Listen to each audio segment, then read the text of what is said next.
नमस्कार साथियों, एक बार से फिर मैं आपका हमारे लाइव क्लासेस प्लेटफॉर्म के ऊपर तहे दिल से स्वागत करता हूं। तो चलिए बिना किसी देर किए हुए अकबर को आगे बढ़ाते हैं। अब तक हम क्या है, अकबर को पढ़ रहे थे। हमने देखा कि अकबर किस तरह से किन विकट परिस्थितियों के अंदर भारत का बादशाह बनता है, किस तरह से बैरम खां इनका साथ देता है। इसके बाद हमने पेटीकोट शासन को देखा कि पेटीकोट शासन क्या रहा। देखा हमने किस तरह से अकबर ने अपने आप को पेटीकोट शासन से अलग किया, और उसके बाद हमने किस चीज का जिक्र किया था, गुजरात अभियान का। किसका? गुजरात अभियान का जिक्र कर रहे थे कि किस तरह से अकबर गुजरात का विजय अभियान चलाता है और उसके बाद पहली बार समुंदर या खंबार की खाड़ी को देखता है और यहीं पे क्या है, पुर्तगालियों से मिलता है। तो इसी के साथ हमने क्या किया था, अपने इस अध्याय का समाप्त किया था लास्ट टाइम। आज हम इससे आगे पढ़ने का काम करते हैं। हम देखेंगे अकबर के जीवन में आगे कौन सी घटनाएं घटती है। तो सबसे बड़ी घटना की बात करें तो राजपूतों का अभियान आएगा। कौन सा आएगा? राजपूतों के अभियान को हमें पढ़ना पड़ेगा कि यह अभियान क्या था। देखिए, इसका राजपूतों पे अभियान, राजपूतों पर अभियान, या मैं कहूं राजस्थान अभियान। अकबर क्या काम करता है?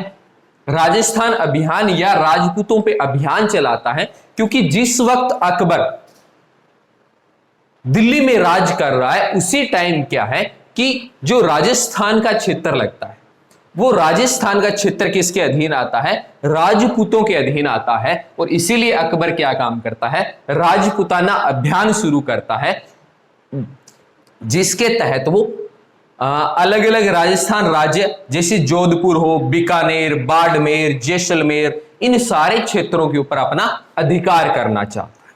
ठीक है ना? तो इसी एवज में अकबर क्या स्टार्ट करता है? राजपूतों पे अभियान शुरू करता है। अभियान के लिए क्या काम करता है? शांत नीति अपनाता है। कैसी नीति? शांत नीति अपनाता है, मतलब ऐसी नीति का अनुसरण करता है जिसके तहत इसको युद्ध न करना पड़े। इसीलिए क्या काम करता है? 1570 में, कब? 1570 में। देखिए डेट्स बहुत इंपॉर्टेंट है आपके स्टेट पीएससी को लेके, तो इनको याद जरूर रखना है। ओके, तो नागौर दरबार का आयोजन होता है। किसका? नागौर दरबार का आयोजन होता है। मतलब नागौर में एक दरबार बुलाया जाता है जिसके अंदर अकबर खुद भाग लेता है और राजस्थान के जो दूसरे राजपूत हैं उन राजपूतों को क्या करता है? न्यूनता देता है कि आप इस दरबार में आइए। इस दरबार की भूमिका क्या थी? इसकी भूमिका यह रही थी कि अकबर ने सीधे रूप से राजपूतों के सामने यह कंडीशन रख दी थी कि आप क्या करिए, मेरी अधीनता स्वीकार कर लीजिए। मतलब आप क्या करिए, अपने क्षेत्र को मेरे अधीन कर दीजिए। हालांकि राज आप करेंगे, जबकि उस पे जो परचम लहराएगा वो किसका लहराएगा? मुगल सल्तनत का लहराना चाहिए। ठीक है ना? तो इसी एवज में क्या होता है, 1570 में नागौर दरबार का आयोजन किया जाता है। ओके, तो चलिए इसके अंदर भाग लेने वाले कुछ राजाओं के बारे में देख लेते हैं। ओके, सबसे पहले देखते हैं जोधपुर को। इसको जोधपुर को। ओके, जोधपुर का एक राजा है चंद्रसेन। कौन है? चंद्रसेन। चंद्रसेन क्या काम करता है? चंद्रसेन इनकी कंडीशन को मानने से इनकार कर देता है, या मैं कहूं इनकी अधीनता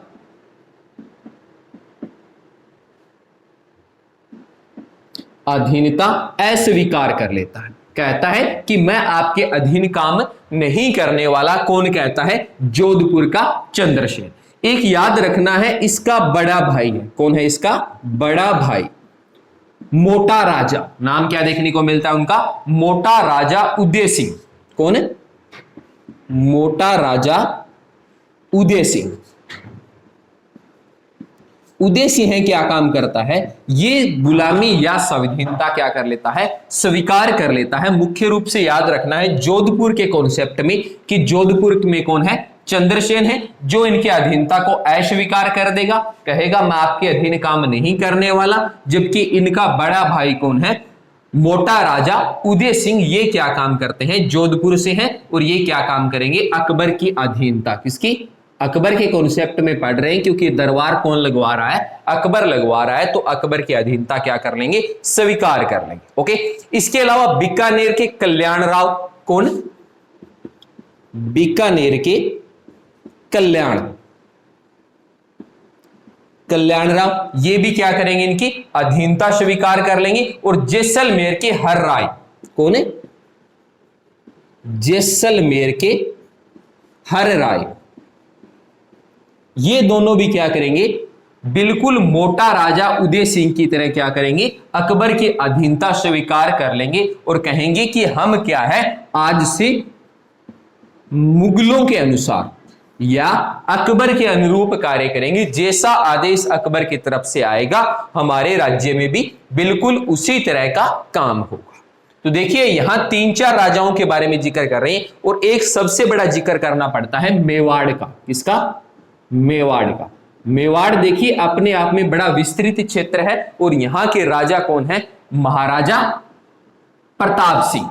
ओके, जिनको की अकबर के अनेक युद्ध इनके सामने देखने को मिलेंगे, किसके खिलाफ, महाराणा प्रताप के खिलाफ। और अंत में देखेंगे कि किस तरह से मेवाड़ का जो शासक है उसकी मृत्यु के ऊपर भारत का इतना बड़ा सम्राट रोता है। तो चलिए मेवाड़ में कौन है, महाराणा प्रताप। ओके, तो ये कहां राज कर रहे हैं, ये मुख्य रूप से राज कर रहे हैं कहां पे, मेवाड़ वाले क्षेत्र में राज करने का काम कर रहे हैं। तो देखिए एक बार के लिए कहानी आपको सिर्फ इतनी याद रखनी है कि नागौर दरबार का आयोजन 1570 में होता है। जोधपुर से कौन है, चंद्रसेन है, जो कि अधीनता स्वीकार नहीं करते। इनके बड़े भाई है कौन, राजा मोटा राजा उदय सिंह, ये अधीनता स्वीकार कर लेंगे। इसके अलावा बीकानेर के राजा कल्याण और जैसलमेर के राजा हर राय क्या काम करेंगे, इनकी अधीनता स्वीकार कर लेंगे। जबकि मेवाड़ से कौन है, महाराणा प्रताप जो है ये क्या काम करेंगे, इनकी अधीनता स्वीकार करने से मना कर देंगे और सीधे रूप से महाराणा क्या काम करेंगे, यहां पे युद्ध की मांग करें, क्या करेंगे, एक तरह से युद्ध की मांग करेंगे। युद्ध की मांग मैं इसलिए बोल रहा हूं क्योंकि जो नागौर दरबार हुआ था उसमें यह कहा गया था कि जो अधीनता स्वीकार नहीं करेगा उसे क्या करना पड़ेगा, मुगलों से युद्ध करना पड़ेगा या मुगल सेना का उनको सामना करना पड़ेगा। तो इसी एवज में मुख्य जो कहानी रहती है वो मेवाड़ के महाराणा से संबंधी रहती है और यहां से हल्दी घाटी के युद्ध को लेकर एक प्रश्न अक्सर पूछा जाता है। तो चलिए अब देख लेते हैं मेवाड़ का क्षेत्र कितना बड़ा है। देखिए एक तो ये क्या है, राजस्थान के दक्षिण का जो क्षेत्र है, दक्षिण वाले क्षेत्र के अंदर क्या है, मेवाड़ स्थित है। यहां पे चित्तौड़गढ़, प्रतापगढ़, बांसवाड़ा, डूंगरगढ़, उदयपुर क्या है, मुख्य रूप से किस में आते हैं, मेवाड़ में आते हैं। कौन से, चित्तौड़गढ़, प्रतापगढ़, बांसवाड़ा, डूंगरगढ़ और उदयपुर, ये किस क्षेत्र में आते हैं, मेवाड़ वाले क्षेत्र में आते हैं। तो इस नजर से देखा जाए तो मेवाड़ क्या है, अपने आप में एक विस्तृत क्षेत्र है जिस पे अधिकार करना कौन चाहता है, अधिकार चाहता है अकबर। देखिए एक कहानी और यहां पे जानना बड़ी जरूरी होती है कि अकबर अपना बहुत बड़ा समय मेवाड़ को जीतने में लगाता है। एक बहुत बड़ा समय कहां लगाएगा, मेवाड़ को जीतने में लगाएगा। कारण देखिए, कारण क्या है कि जो मेवाड़ का क्षेत्र है ये दक्षिण में जाने, भारत के दक्षिण में जाने की क्या है, कुंजी है, एक चाबी की तरह काम कर रहा है। इसी रास्ते से कहां जाया जाता है, दक्षिण जाया जाता है। और अकबर क्या है, राजस्थान नहीं जीतना चाहता था, उसका मेन टारगेट क्या था, मेन टारगेट था दक्षिण को। परंतु जब तक मेवाड़ पे उसका अधिकार न हो जाए तब तक क्या है वो आगे नहीं बढ़ सकता था। इसलिए उसने क्या काम किया, अपना प्रारंभिक ध्यान सारा का सारा कहां लगाया, मेवाड़ पे लगाया। तो चलिए मेवाड़ की कहानी अब शुरू करते हैं कि मेवाड़ की कहानी क्या है।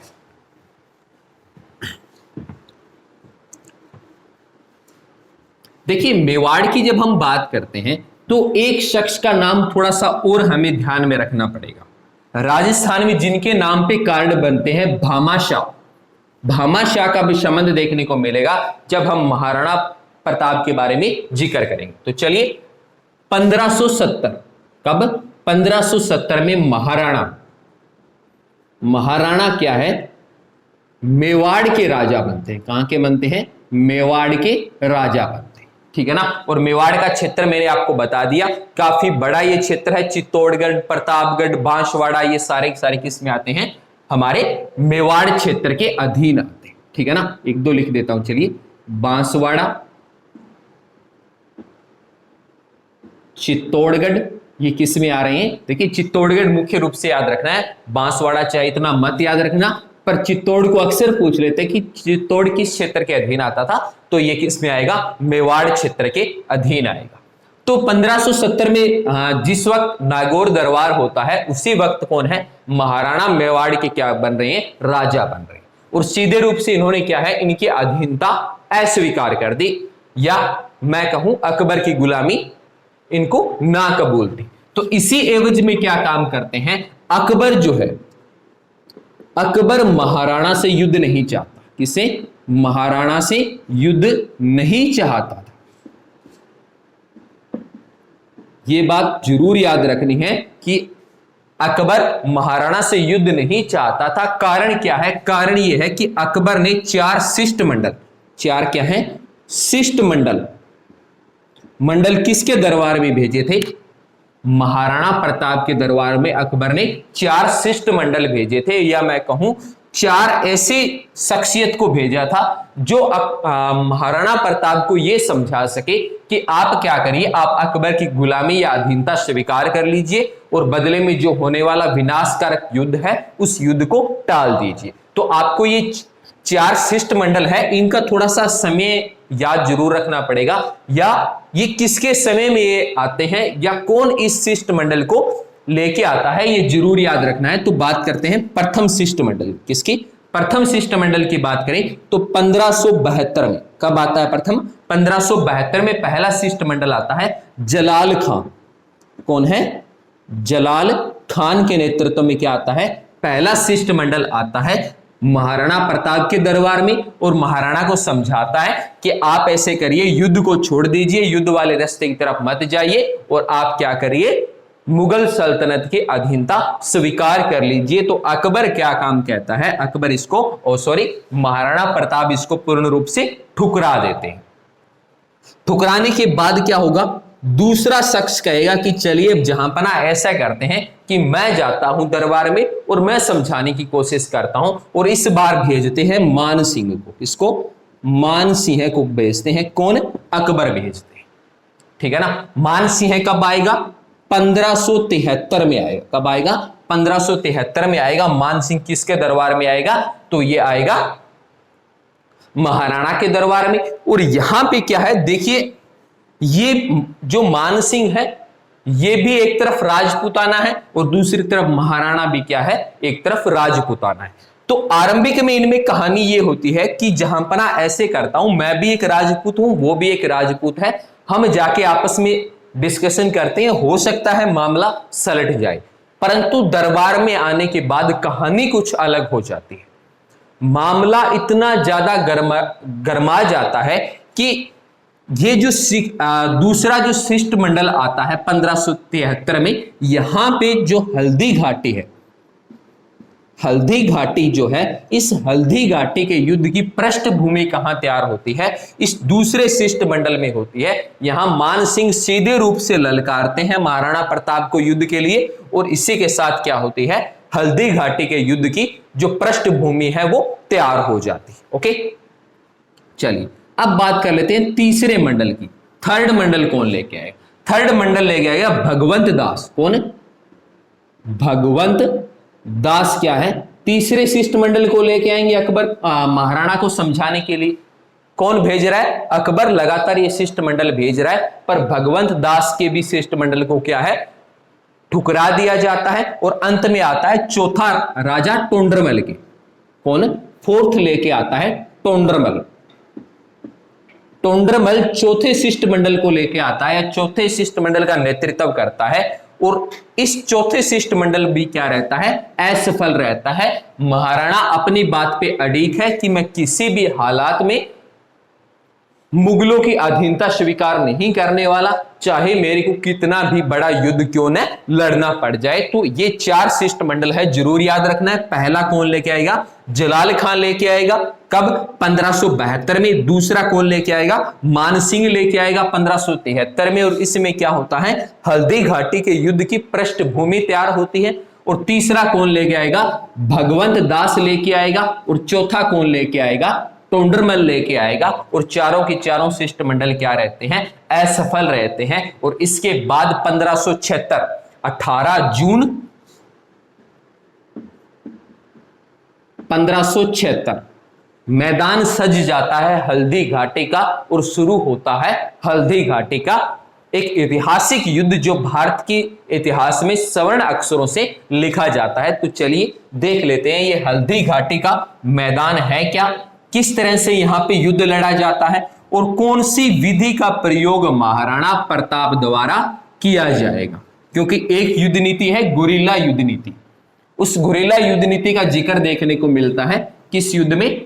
जब हल्दी घाटी का युद्ध चल रहा होगा। ओके, तो चलिए डेट जरूर याद रखनी है, 18 जून 1576। ओके, ये डेट आपके माइंड में जरूर रहनी चाहिए। यहां क्या होगा? हल्दी घाटी का युद्ध। कौन सा? हल्दी घाटी का युद्ध। ओके, देखिए नाम से पता चल रहा है हल्दी घाटी, मतलब घाटी क्षेत्र में ये युद्ध होने वाला है। और घाटी राजस्थान में कौन सी लगती है? अरावली की लगती है। तो अरावली पर्वत श्रेणियों के अंदर क्या होता है? ये युद्ध होता है। ये युद्ध क्या होता है? इस तरह से 2 पहाड़ियां हैं, इन पहाड़ियों के बीच का जो दर्रा है या ये जो भाग है, यहां पे ये युद्ध लड़ा जाता है। कहां पे? इन पहाड़ियों के बीच में लड़ा जाता है और इसी को बोला जाता है हल्दी घाटी का युद्ध। तो देखिए युद्ध शुरू होता है और जो पृष्ठभूमि तैयार करके देने वाला मानसिंह है, कौन होगा? एक तरफ मानसिंह होगा जो कि मुगल दरबार में 9 रत्नों में से एक है। और दूसरी तरफ कौन होगा? यहां पे महाराणा यहां पे युद्ध के लिए आएंगे। देखिए यहां एक वीर सेनापति की कहानी भी देखने को मिलती है कि किस तरह से वो अपने प्राण न्यौछावर कर देता है अपने राष्ट्र के लिए। तो एक तरफ मानसिंह है और दूसरी तरफ कौन है? महाराणा है। और देखिए सेनापति के रूप में आ रहे हैं अकबर के कौन? मानसिंह। इसके अलावा कौन है? आसफ खान। कौन है? आसफ खान। आसफ खान भी क्या है? एक सेनापति के रूप में इस युद्ध में भाग ले रहे हैं। और इसके अलावा झालाविदा। कौन है? झालाविदा। ये क्या है? महाराणा की तरफ से युद्ध में भाग लेने वाले हैं। तो 4 शख्सियत का नाम याद रखना है। कब? 18 जून 1557 हल्दी घाटी की जब बात करेंगे, एक तरफ मानसिंह होंगे और दूसरी तरफ कौन होंगे? महाराणा होंगे। महाराणा के साथ कौन होगा? झालाविदा होगा। और कौन इस युद्ध में भाग लेने वाला है? आसफ खान इस युद्ध में भाग लेने वाला है। युद्ध शुरू हो जाता है, युद्ध लड़ा जाता है, ठीक है ना। युद्ध लड़ते लड़ते क्या होता है? महाराणा प्रताप घायल हो जाते हैं। ये क्या हो जाते हैं? घायल हो जाते हैं, ठीक है ना। इनके घोड़े का नाम पूछ लेता है, चेतक याद रखना है। क्या? चेतक इनके घोड़े का नाम जरूर याद रखना है। तो महाराणा क्या होते हैं? इस युद्ध में घायल हो जाते हैं। और ऐसा लग रहा था कि हो सकता है ये युद्ध हल्दी घाटी का महाराणा प्रताप हार जाए, परंतु उसी वक्त इनका जो सेनापति झालाविदा है ये महाराणा की तरफ देखते हैं और देखते हैं कि महाराणा क्या हो गए हैं? घायल हो गए। तो इनके घायल होने के बाद इतिहासकार बताते हैं, कौन? ओझा। इतिहासकार का नाम जरूर याद रखना है, ओझा। ओझा इतिहासकार है, ये इस कहानी को बताते हैं। ये कहते हैं कि झालाविदा महाराणा प्रताप के पास आते हैं और आने के बाद इनको कहते हैं कि आप ऐसे करिए, इस युद्ध के मैदान को छोड़ के चले जाइए, आपकी जगह अब इस युद्ध को नियंत्रण कौन करेगा या इसको आगे कौन बढ़ाएगा? इस युद्ध को मैं आगे बढ़ाऊंगा, आप मैदान से दूर जाइए और अपना उपचार कराइए, क्योंकि यदि युद्ध के दौरान आपको कुछ हो गया तो सेना का मनोबल बहुत ज्यादा गिर जाएगा। और बड़े सौभाग्य की बात है कि झालावीदा जो है ये कद काठी में बिल्कुल महाराणा प्रताप के समांतर दिखते थे, यानी जितनी कद काठी महाराणा की थी उतनी किसकी थी, झालावीदा की थी। तो ये क्या काम करते हैं, जो पोशाक महाराणा ने पहन रखी होती है उस पोशाक को झालावीदा धारण करते हैं और युद्ध को आगे बढ़ाने का काम करते हैं, और अंत में क्या होते हैं, वीर गति को प्राप्त हो जाते हैं। किसको, वीर गति को प्राप्त हो जाते हैं। हल्दी घाटी के मैदान में एक भारत का या राजपुताना सूरवीर झालावीदा इस युद्ध में क्या हो जाते हैं, शहीद हो जाते हैं। और ये युद्ध क्या रहता है, बेनतीजा रहता है। इस युद्ध का कोई भी निर्णय नहीं निकलता है, ठीक है ना। तो ये था हल्दी घाटी का युद्ध। फिर इसके बाद होता है 1578 में, 1578 में क्या होता है, कुंभलगढ़ का युद्ध। कौन सा, कुंभलगढ़ का युद्ध। इस युद्ध की डेट आपको जरूर याद रखनी है। कुंभलगढ़ का युद्ध कब होता है, 1578 में कुंभलगढ़ का युद्ध लड़ा जाएगा। एक तरफ से कौन है, शाहाबाद। कौन है, शाहाबाद, जो कि मुगल सेनापति हैं, और दूसरी तरफ कौन लड़ेंगे इस युद्ध को, महाराणा इस युद्ध को लड़ने का काम करेंगे, ठीक है ना। इस कुंभलगढ़ युद्ध में क्या होता है, कुंभलगढ़ युद्ध में मुगल काफी हद तक जीत जाते हैं। मुगल क्या है, काफी हद तक जीत जाते हैं, और जीतने के बाद महाराणा के हाथ से बहुत सारे क्षेत्र चले जाते हैं। तो याद रखना है कौन सा, कुंभलगढ़ का युद्ध, जो कि कब लड़ा गया था, 1578 में लड़ा गया था। एक तरफ से कौन लड़ रहे हैं, शाहाबाद लड़ रहे हैं, और दूसरी तरफ सेना का नेतृत्व कौन कर रहे हैं, महाराणा कर रहे हैं। इसमें लगभग जीत किसकी रहती है, मुगलों की रहती है, और मुगल काफी सारे क्षेत्रों को हथियाने में कामयाब हो जाते हैं। उसके बाद याद रखना है 1582 का दिवेर का युद्ध। कौन सा, 1582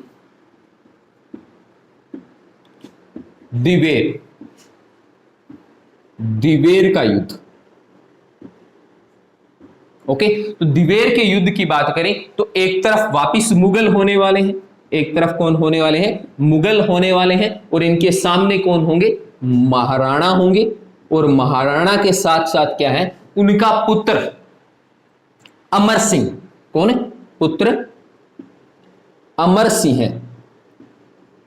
ये भी क्या है, इस युद्ध में भाग लेते हैं। और ये जो 1582 का दिवेर का युद्ध होता है, इस युद्ध में क्या होता है कि अपने हारे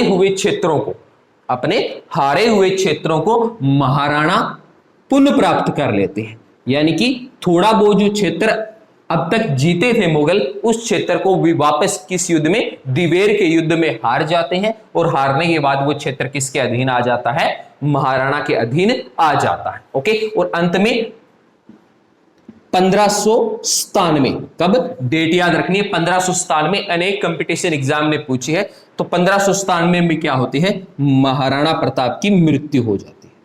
महाराणा की क्या हो जाती है, मृत्यु हो जाती है, स्वर्ग सिधार जाते हैं। ओके, और इतिहासकार लिखते हैं कि जिस वक्त महाराणा प्रताप की मृत्यु हुई थी, इनकी मृत्यु के ऊपर अकबर खुद रोया था, क्योंकि अकबर खुद मानता था कि यह बहुत बड़ा एक योद्धा था।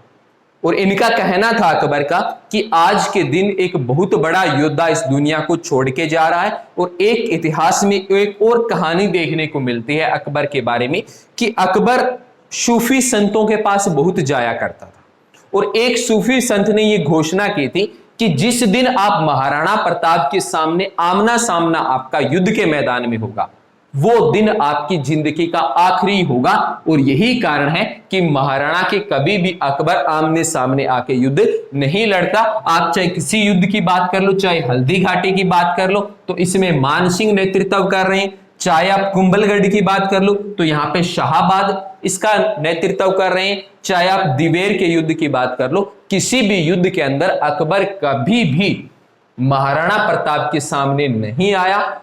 इस बात से पता चलता है कि अकबर खुद कितना खौफ खाता था महाराणा प्रताप की वीरता से, ठीक है ना। एक बात यहां पे एक और शख्स के बारे में याद रखनी है कि महाराणा प्रताप ने कौन सी विधि अपनाई थी। देखिए, जब हल्दी घाटी का युद्ध होता है और उसके बाद कुंभलगढ़ का युद्ध होता है, इसके बाद महाराणा प्रताप जंगलों में चले जाते हैं। जंगलों में जाने के बाद भी क्या काम करते हैं, लगातार मुगल सेना पे आक्रमण करते रहते हैं, उनको नाकों चने चबाते रहते हैं। और एक युद्ध विधि होती है गुरिल्ला युद्ध विधि। कौन सी? गुरिल्ला।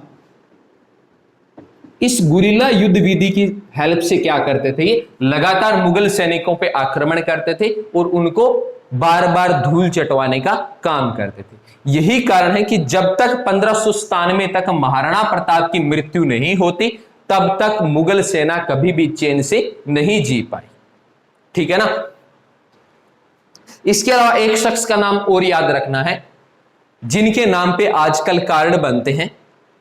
जिस वक्त महाराणा प्रताप जंगलों में होते हैं, उस समय इनको सहायता की काफी ज्यादा आवश्यकता होती है, क्योंकि युद्ध के अंदर ये जब कुंभलगढ़ का युद्ध होता है, ये अपने क्षेत्रों को हार चुके होते हैं। तो अब समय था इनके पास सेना इकट्ठा करने का, और सेना का रख रखाव और हथियारों के लिए आवश्यक थी सहायता। और वो सहायता देने का काम कौन करते हैं? सहायता देने का काम करते हैं भामाशाह काम करते हैं। तो ये बात जरूर याद रखनी है। और महाराणा प्रताप के बाद क्या है, अमर सिंह इनके आगे राज को चलाने का काम करते हैं। ओके, तो ये कहानी आपको जरूर याद रखनी है महाराणा प्रताप से संबंधित। और जो मैंने 3 डेट बताई, उन डेट्स को जरूर याद रखना है कि कब मृत्यु हुई, कब हल्दी घाटी का युद्ध हुआ, कब कुंभलगढ़ का युद्ध हुआ, और कब दिवेर का युद्ध लड़ा गया। तो ये महत्वपूर्ण तारीख है और इनके नतीजे भी जरूर याद रखना है। चलिए अब बढ़ते हैं आगे। अकबर ने और कौन कौन से काम किए थे, तो चलिए इनके कारनामों के बारे में देखें। तो एक चीज बड़ी महत्वपूर्ण है, सलीम का नाम आता है। ठीक है ना। जब भी हम अकबर का नाम आता है, 2 शख्सियत का नाम दिमाग में जरूर आता है, एक बिरबल का आता है और दूसरा सलीम का आता है। तो सलीम को देख लेते हैं। शेख सलीम कौन है? शेख सलीम, सलीम चिश्ती। इनकी दरगाह पे जाता है अकबर। ये वो सलीम नहीं है जिनका आगे जन्म होने वाला है, ठीक है ना, ये अलग है। शेख सलीम चिश्ती की क्या जाते हैं, दरगाह पे जाते हैं और यहां पे मुराद मांगते हैं कि हे अल्लाह मेरे को एक नायाब पुत्र देते। और नायाब पुत्र कौन सा दे दिया इनको आगे? सलीम दे दिया। तो सलीम के लिए कहां दुआ मांगी थी इन्होंने? तो याद रखना है शेख सलीम की दरगाह पे। और 1569 में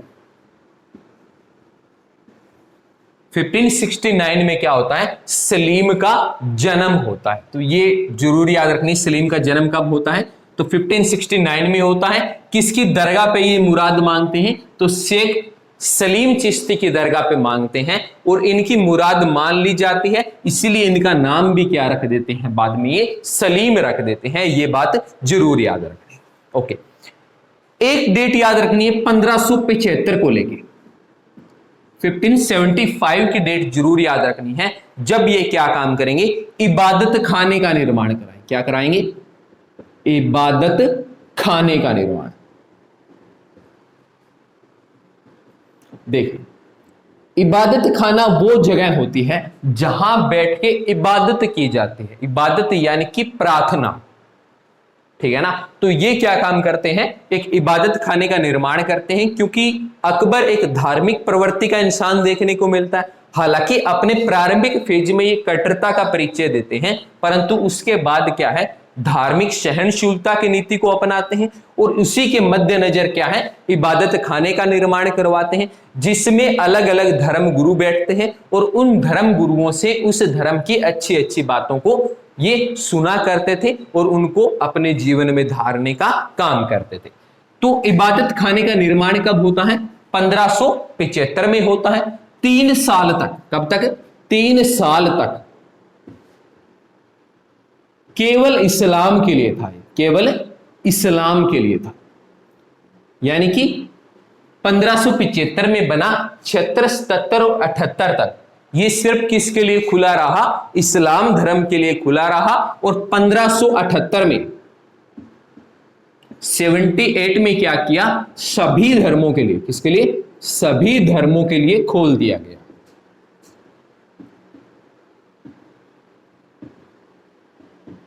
ठीक है ना। अब क्या होता था, सारे धर्मों के लोग यहां आते थे, अलग अलग धर्मगुरु, हिंदू धर्मगुरु आते थे, जैन आते थे, बौद्ध आते थे, ईसाई आते थे, इस्लामिक आते थे, और बैठ के क्या करते थे, धर्म के ऊपर वार्तालाप किया करते थे। और जो जो बातें अकबर को अच्छी लगती थी उन बातों को क्या कर लेते थे, ये अपना लेते थे। और याद रखना है, विजय चंद्र और हरिश्चंद्र का, किसका नाम, विजय चंद्र, विजय चंद्र और हरिश्चंद्र, ये दोनों क्या है, जैन धर्मगुरु है। क्या है, जैन धर्मगुरु है। कौन, विजय चंद्र और हरिश्चंद्र। तो ये किसके दरबार में आते हैं, अकबर के दरबार में, या मैं कहूं इबादत खाने में आते हैं, जहां से कई सारी बातें अकबर को सीखने को मिलती हैं। और यही कारण है, इतिहासकार कहते हैं कि अकबर घंटों तक इबादत खाने में बैठा रहता था और सारे लोगों की बातें सुनता रहता था। इतना ज्यादा प्रभावित हो गया कि 79 में इन्होंने क्या किया, एक नया धर्म बना दिया, इलाही। कौन है, दीन ए इलाही। कौन सा धर्म, दीन ए इलाही। नए धर्म की शुरुआत, देखिए डेट्स पूछता है, इसलिए मैं बार बार ये डेट्स लिख रहा हूं। दीन ए इलाही की स्थापना कब होती है, 1779 के अंदर क्या होता है, दीन ए इलाही धर्म की स्थापना होती है। और इसकी नींव कौन डालता है, इबादत खाना डालता है, क्योंकि लगातार ये इनकी बातें सुनता रहता है और सुनने से क्या होता है, काफी ज्यादा प्रभावित होता है और कहता है क्यों ना मैं भी एक नया धर्म शुरू कर दूं। तो दीन ए इलाही क्या था, नया धर्म था इनका। क्या था, नया धर्म था। ठीक है ना। इस दीन ए इलाही में जो रविवार का दिन था, कौन सा, रविवार का दिन क्या होता था, महत्वपूर्ण होता था। इसकी जो धार्मिक बैठकें होती थी वो कब होती थी, रविवार के दिन होती थी। यदि पूछ लिया जाए दीन ए इलाही का राज पुरोहित कौन था या मुख्य पुरोहित कौन था, तो ये कौन था, खुद अकबर था। कौन था, अकबर क्या था, खुद इसका पुरोहित था।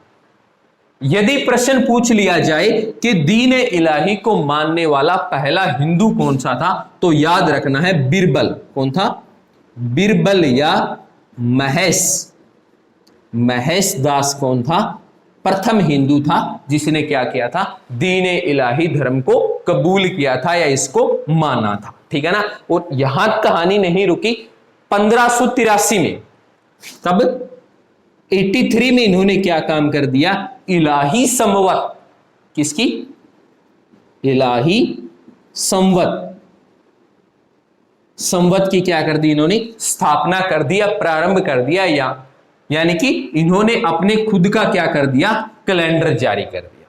तो ये एक धार्मिक परिचय देखने को मिलता है, किसका, अकबर का। यानी कि 1575 में क्या कर रहे हैं, इबादत खाने का निर्माण कर रहे हैं। 3 साल के बाद क्या है, 1578 में सभी धर्मों के लिए खोल देते हैं। इनके दरबार में कौन है, विजय चंद्र और हरिश्चंद्र नाम के जैन धर्मगुरु आते हैं। 79 में क्या काम करते हैं, दीन ए इलाही नया धर्म बना देते हैं।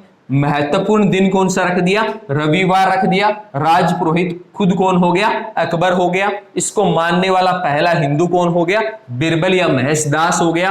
और 1583 में क्या कर दिया, इलाही संवत की इन्होंने स्थापना करने का काम कर दिया। तो ये मुख्य रूप से इनके धार्मिक नीति को रह के इनके विचार रहे। इसके अलावा इन्होंने कई सारी प्रथाएं भी अपने दरबार में शुरू की थी। कई बार इनकी जो प्रथा होती है, इन प्रथा को लेके भी प्रश्न पूछा जाता है। जैसे दरबार में 24 घंटे आग का जलाए रखना, जिसको कि न्याय का प्रतीक भी मानते थे।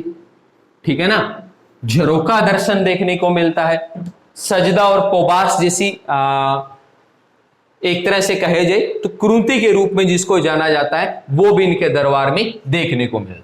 तो चलिए अन्य प्रथा की बात कर लेते हैं। तो 24 घंटे दरबार में आग का जलाना, आग का जलाना, जो कि इनके न्याय का प्रतीक माना जाता था। ये अपने दरबार के अंदर 24 घंटे आग जलाए रखते थे, जो कि जनता को यह बताता था कि आप किसी भी वक्त मुगल दरबार में आ सकते हैं, आपको उचित न्याय दिया जाएगा। दूसरा क्या था, तुलादान। कौन सा, तुलादान। अब देखिए एक तो आज तुलादान करते हैं, एक उस वक्त तुलादान हुआ करता था। बड़ा फर्क है इस प्रथा में, देखने से बड़ा आसान सा शब्द लगता है। तुलादान में क्या होता था, आम जनता को, राजा को क्या करना पड़ता था, सोने और चांदी से, किससे, सोने, चांदी और हीरे यानी कि बेशकीमती जो चीजें होती थी उनसे राजा को साल में एक बार तोला जाता था। तो एक तरह से देखा जाए तो ये जनता के ऊपर थोपने वाली बात जैसा था, परंतु इस प्रथा का भी क्या था, इनके दरबार में प्रचलन देखने को मिलता है। ओके, इसके अलावा सिजदा और पाबोश, कौन सा, सिजदा और पाबोश, पाबोश, इस प्रथा का भी क्या था, इनके दरबार में प्रचलन था। देखिए इस प्रथा का पहली बार प्रचलन करने का श्रेय बलबन को जाता है। किसको जाता है, गुलाम वंश के बलबन को जाता है, जिन्होंने पहली बार सिजदा और पाबोश प्रथा को शुरू किया था। सिजदा का मतलब ये होता है कि जब राजा दरबार में आएगा तो सारे दरबारी उनको झुककर क्या करेंगे, सलाम करेंगे, ठीक है ना। तो ये होता था सिजदा। पाबोश की बात करें तो पाबोश वो प्रथा होती थी जिसके अंदर जो दरबारी लोग हैं वो राजा के पैर के पास आएंगे और राजा के पैर के अंगूठे को मुंह से चूमेंगे। तो ये प्रथा कौन सी होती थी, पाबोश प्रथा होती थी। इसका प्रचलन पहली बार बलबन ने किया था, परंतु ये क्या है, अकबर के दरबार में भी देखने को मिलते थे। इसके अलावा झरोखा दर्शन, कौन सी, झरोखा दर्शन,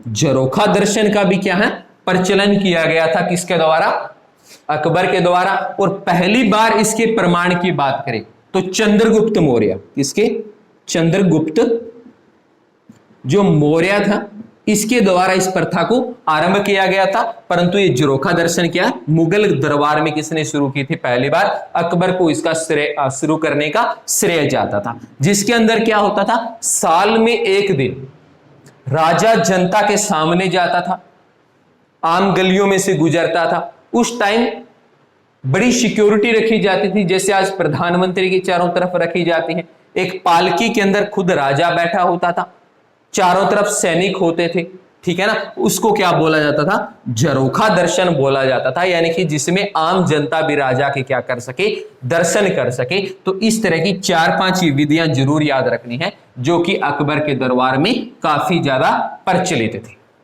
ठीक है। चलिए अब बात कर लेते हैं इनके नवरत्न की, कि इनके 9 रत्न कौन कौन से थे, ठीक है ना।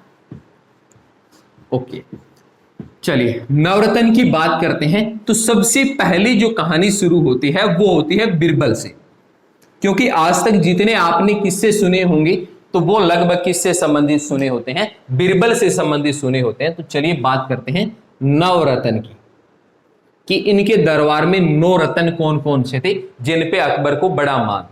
पहला था बिरबल, कौन था, बिरबल। देखिए इनका सबसे महत्वपूर्ण दरबारी, एक कवि के रूप में भी इनको पहचाना जाता है और बताया जाता है अकबर के सबसे ज्यादा करीबी भी कौन थे, बिरबल थे, ठीक है ना। इनका वास्तविक नाम महेश दास था। क्या था इनका वास्तविक नाम, महेश दास था, जबकि इनको अकबर नाम किसने दिया था, ओ सॉरी बिरबल नाम किसने दिया था, तो अकबर ने इनको बिरबल नाम दिया था, ठीक है ना। तो इनका वास्तविक नाम महेश दास है, ओके। जिनकी बुद्धिमत्ता से अकबर बताया जाता है कि बहुत ज्यादा प्रभावित थे। 1586, कब, 1586 में क्या होता है, कश्मीर के अंदर विद्रोह पैदा हो जाता है अकबर के विरुद्ध, और उसी कश्मीर विद्रोह को दबाने जाता है, किसको, कश्मीर विद्रोह को दबाने जाता है। और इसी विद्रोह दबाने के दौरान क्या होती है, बिरबल की एक रहस्यमयी तरीके से मृत्यु हो जाती है, ओके। चलिए दूसरी बात करते हैं तानसेन, जिनको कि 7 सुरों के सम्राट माना जाता था, किसको, तानसेन को, जिनका वास्तविक रामतनु देखने को मिलता है। क्या देखने को मिलता है, रामतनु इनका क्या है, वास्तविक नाम देखने को मिलता है, जो कि ग्वालियर घराने से थे। किससे थे, ग्वालियर घराने से इनका संबंध देखने को मिलता है। राग मल्हार की बात करें तो राग मल्हार किनकी रचना है? तानसेन की है। और यहां तक बताया जाता है ये मेघदूत गाने में भी बड़े माहिर थे। ओके, राग मल्हार और मेघदूत इनकी क्या है? मुख्य रूप से याद रखना है। कहते जिस वक्त ये राग गाया करते थे उस वक्त बिन बादल बरसात शुरू हो जाती थी। ठीक है ना। चलिए अगले की बात करते हैं, टोडरमल। कौन से? टोडरमल, जो कि चौथा शिष्टमंडल लेके महाराणा प्रताप के दरबार में गए थे। इनके बारे में अनेक बार प्रश्न आया है कि ये किस पद पे थे और उन्होंने कौन सी प्रथा शुरू की थी। तो याद रखना है ये क्या थे? वित्त मंत्री थे। क्या थे? वित्त मंत्री थे। किसके दरबार में? अकबर के दरबार में। और दहशाला, क्या? दहशाला, दहशाला प्रथा ये भूमि कर लेने की प्रथा थी। इसका श्रेय भी किसको जाता है? टोडरमल को दिया जाता है। ओके, चलिए अब बात कर लेते हैं चौथे की, अब्दुल रहीम खान ए खाना। क्या? अब्दुल रहीम खान ए खाना। देखिए अब्दुल रहीम इनका वास्तविक नाम था, जबकि बाद में इनको उपाधि कौन सी दी गई थी? खान ए खाना की इनको उपाधि दी गई थी। ठीक है ना। ये वही है जो किसकी संतान है? बैरम खां की। और बाद में क्या है? ये किसकी संतान माने जाते हैं? अकबर की। कौन? अब्दुल रहीम, जिनको कि खान ए खाना की उपाधि दी गई थी। और इन्होंने क्या किया था? बाबरनामा, इसका जो बाबरनामा है इसका फारसी अनुवाद, कौन सा अनुवाद? फारसी अनुवाद करने का श्रेय किसको जाता है? अब्दुल रहीम खान ए खाना को दिया जाता है। ओके, इसके बाद आता है मान सिंह। कौन है? मान सिंह। ये वही है जो दूसरा शिष्टमंडल लेके अकबर के महाराणा के दरबार में जा रहे हैं और हल्दी घाटी का प्रथम युद्ध लड़ने का काम कर रहे हैं। ये कहां के शासक थे? आमेर के रहने वाले थे। ओके, और इनको सबसे ज्यादा मनसब सबसे ज्यादा किसको दिया जाता था? तो वो दिया जाता था मान सिंह को। ठीक है ना। एक राजपुताना थे, राजपूत थे। आगे है अबू फजल। फजल, देखिए अबू फजल का अगर नाम आता है तो आईने अकबरी सबसे पहले माइंड में आता है। ओके, कहां के रहने वाले थे ये भी देख लीजिए, नागौर के थे। आईने ए अकबरी, आईने ए अकबरी। आईने अकबरी के लेखक कौन है? तो याद रखना है अबू फजल क्या है? आईने ए अकबरी के लेखक है। ओके, इसके बाद जो आपको नाम याद रखना है फेजी। किसका नाम याद रखना है? फेजी। फेजी क्या है? अबू फजल का भाई है। किसका भाई है? अबू फजल का भाई है।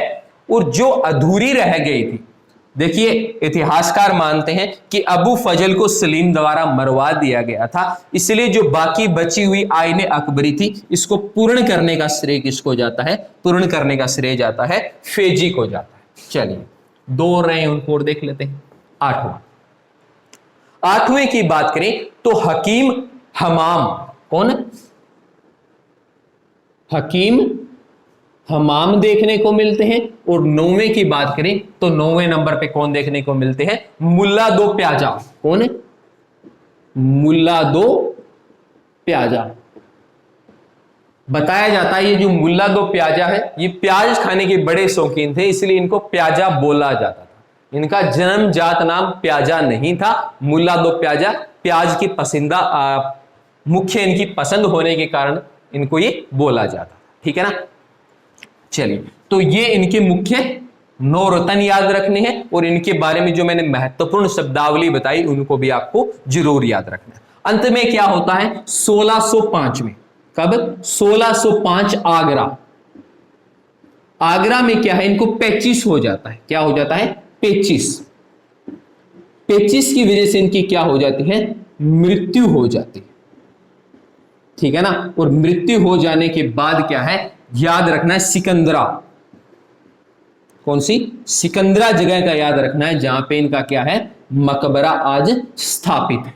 ओके, देखिए बताया जाता है कि अकबर के अंतिम दिनों में सलीम ने इनको काफी ज्यादा परेशान किया था। इनके नवरत्न जो थे, नवरत्नों के अंदर जिन अबू फजल को देखा जाता है, इनको भी मरवा दिया था। अनेक बगावतें देखने को मिलती हैं और बताया जाता है अकबर अपने अंतिम दिनों में काफी ज्यादा परेशान था। और अंत में क्या है, 1605 में आगरा में पेचिस की वजह से इनकी मृत्यु हो जाती है और उसके बाद इनकी पसंदीदा जगह सिकंदरा के अंदर इनको दफना दिया जाता है।